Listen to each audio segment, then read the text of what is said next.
Imagine a respected Jewish rabbi, deeply learned, fiercely devoted to his faith, and an unshakable opponent of Christianity.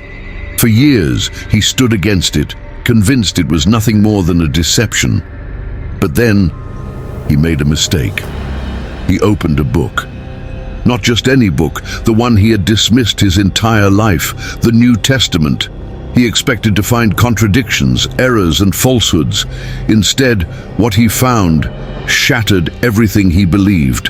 What was in those pages? Why did it change him forever? This man's journey wasn't just an intellectual challenge, it became a battle for his very soul. And once he saw the truth, he could never unsee it. This is the story of Ignatz Lichtenstein, a Jewish rabbi who later found the truth in Christ Jesus.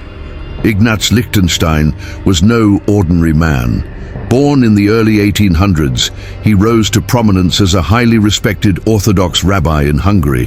For decades, he served his community, teaching the Torah, guiding his people, and defending the faith of his ancestors. His devotion to Judaism was unquestionable, and his view of Christianity, absolute contempt. For years, Ignatz Lichtenstein had warned his people about the dangers of Christianity.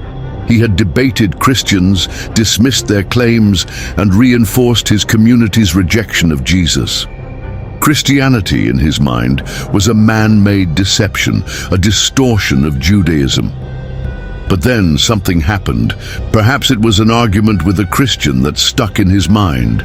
Perhaps it was a growing frustration with the way Jews were treated by so-called Christian nations at that time.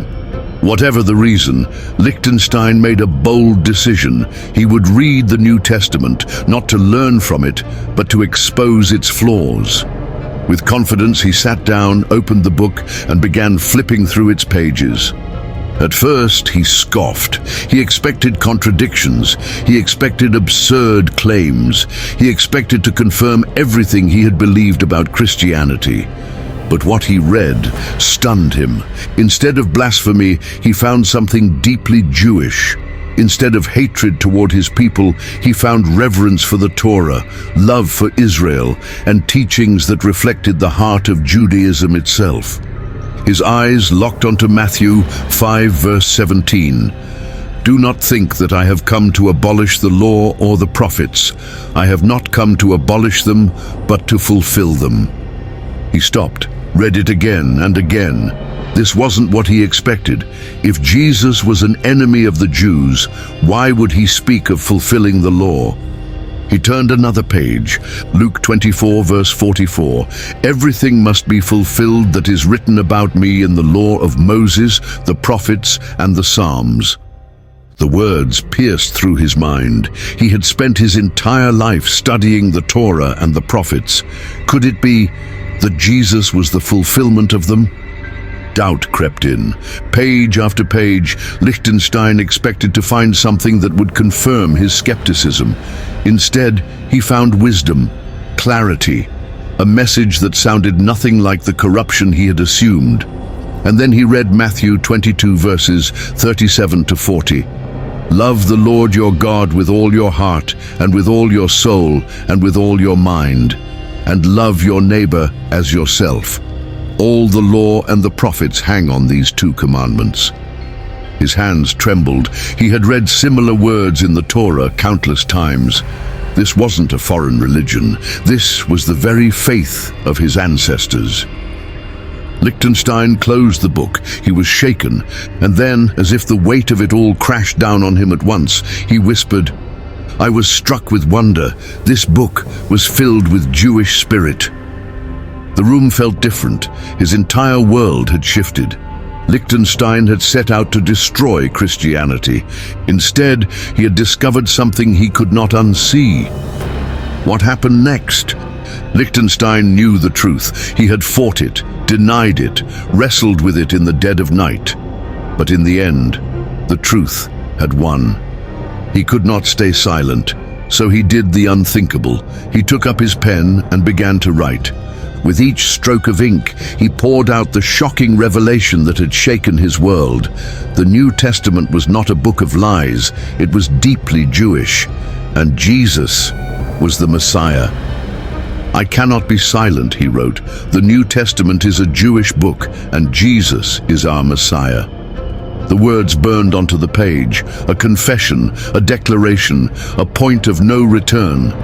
His first pamphlet spread quickly, rippling through the Jewish communities of Hungary like wildfire. Whispers turned to outrage. A rabbi, a scholar, a defender of Judaism, now defending Jesus? They called him a traitor, a deceiver. Some refused to even speak his name.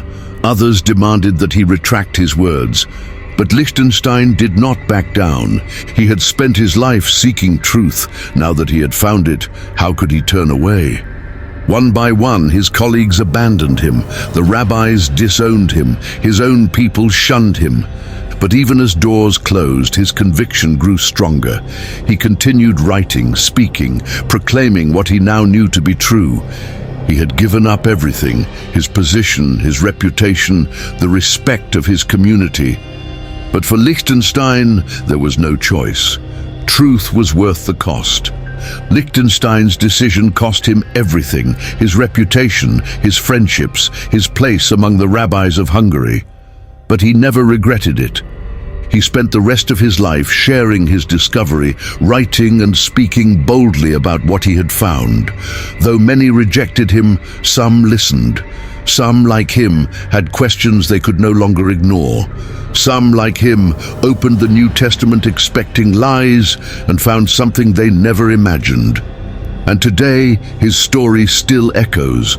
Across the world, countless Jewish men and women are making the same discovery.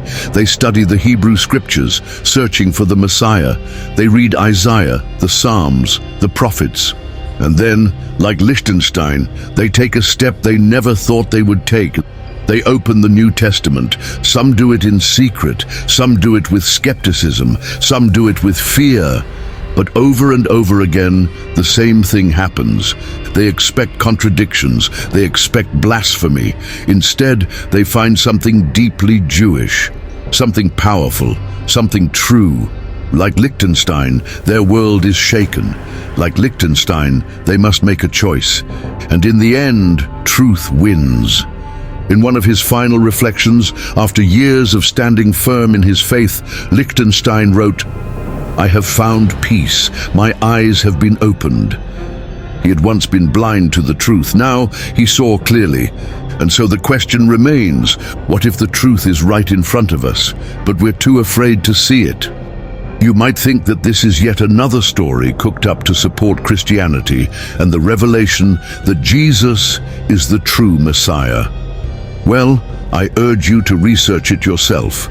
But before you leave, let me ask, what do you think about this story?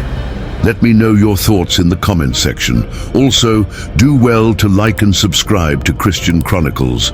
See you in the next video.